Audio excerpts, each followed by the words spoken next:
Alright, another video in 1 month? That's crazy. So I wanted to make a quick video to share some of the games that are dropping this year that I'm actually excited to see pop up on my screen. I stream almost daily and can't wait to share some of these experiences with my audience, self-advertising aside. This is just a small list.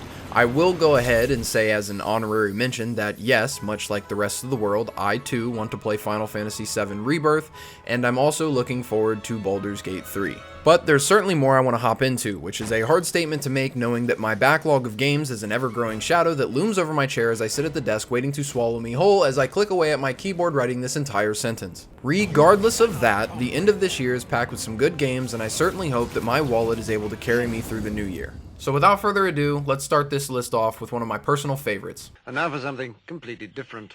A masterpiece of the Star Ocean series is reborn. Seeing this game flash on my screen about a month ago had me doing laps around my apartment. I will openly admit that I am a Star Ocean 3 fan until the end of time.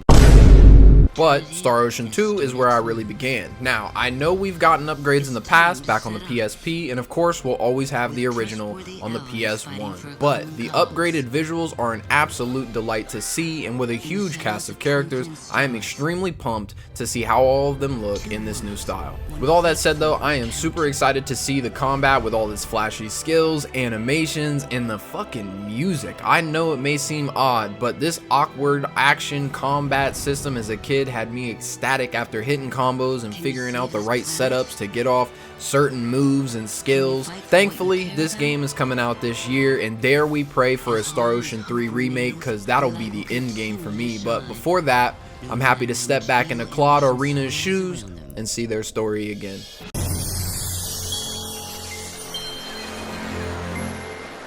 So I backed this game on Kickstarter and have loved everything they've been putting out thus far, from demos to trailers and clips on Twitter. For me, they're coming off the heels of Chained Echoes, which is a game that came out back in December. I truly believe that this RPG is going to be this year's Indie Game of the Year. And I will fully accept that my bias is showing here, but graphically speaking, I'm already enthralled, and the game demo that came out earlier this year left me wanting more. But on top of that, they also have Yasunori Mitsude, and I mean, if you don't know Corridors of Time, don't talk to me. Why would I write snippet of music? I mean, how could anybody forget this? These next 11 notes are enough to send anybody into shock. As a fan of RPGs, you can't not hear this music and just melt away. And I know, based on the small slice that I have played, the music, and the combat that I got to experience, this game will be a banger for years to come. If not, I'll eat my shorts. Say what?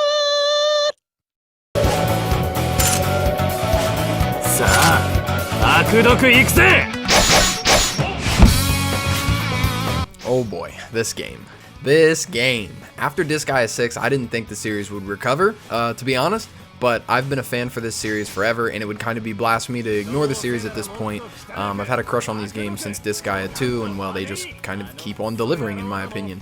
It's an over-the-top JRPG, tactics, strategy, everything else under the sun kind of game.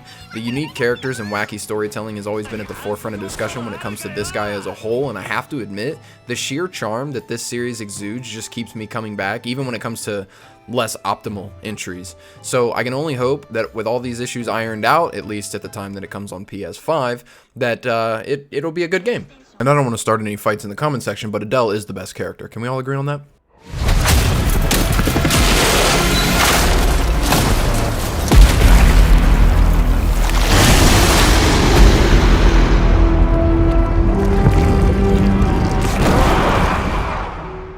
I've always been a fan of Spider-Man since I can remember. With that said, that doesn't mean that I've read every comic, played every game, and consumed every bit of content that the name has brought about. However, the last game was abso-fucking-lutely fantastic, and this video is coming up after the newest animated movie, which was, in my opinion, an 11 out of 10. The game wasn't without its faults, sure, but overall, seeing what Insomniac did with the friendly neighborhood hero has me excited for the latest installment.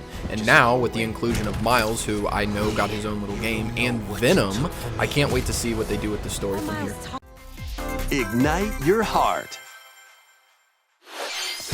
Now this is a game I was never expecting to see cross my screen. I never got to play Mario Rabbids on the Switch, but I think this is my chance to make up for it. I won't front, Persona 5 Tactics looks pretty cute. I played the original Persona 5 and put around 150 hours into it, but I didn't get to play the Royal Edition, mostly due to the fact that I don't have another 300 hours to sink into such a beautiful game. But what's drawn me to this game is the chibi style characters and the tactics formula that I already know I'm going to enjoy. It doesn't help that the pre-established characters in the universe were handled amazingly, and I'm excited to see what they do with them in this entry. For whatever reason, I have a love-hate relationship with tactics games, from XCOM to Final Fantasy, #BringBack Revenant Wings, to Fire Emblem, and even Gears Tactics. There's never been a shortage of tactics games that don't make me question why I love this genre. No, seriously, I don't know why I love this genre, but it's always had its hooks in me, and I'm extremely excited to see more of this game in the future. Hopefully, more games like this. I mean, where's Zelda Tactics at? But no. With this game coming out, I can only hope that it sets a new trend of companies willing to try new things for their audiences, and hopefully this game will make a big splash on its release.